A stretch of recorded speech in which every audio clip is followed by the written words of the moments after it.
Welcome to the Women Unlimited podcast. 6 women, 6 brilliant minds share their experiences as Black women in corporate leadership. I think life today and leadership today is a lot more than competence. You keep asking yourself, where's the space for women, essentially? The space wasn't designed for women. We've been socialized to think empty barrels are the ones that make the most noise. Put your head down and work hard.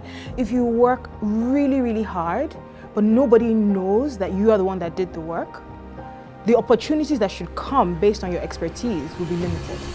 Always document everything that you've done, talk about it, make sure it's out there. You really do need to work on how do I create that visibility and thought leadership? How do I position myself within my industry? How do I build my network? How do I make sure that I'm talking to the right people? What would you say is more important, visibility or competence? And how do you sort of strike the balance? Sometimes when I talk to career women and I say, okay, what's your impact in the organization? They're not clear.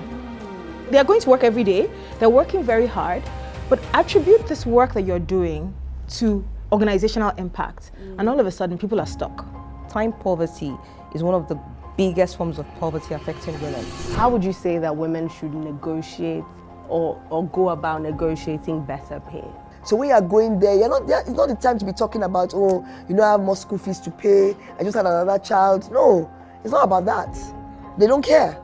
Yes, it's about the bottom line, what value am I bringing to the table, and how does that value intercede with what my compensation is? You don't want to sound braggy. You don't want to sound like, without me, you're not going to be, there's nothing that this company can do without me, because guess what?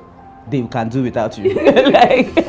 So if I'm in this role, it means that there's something that I'm bringing to the table. Be clear on your value add. So never go into the room unprepared. You need to be able to articulate the value that you bring to the table.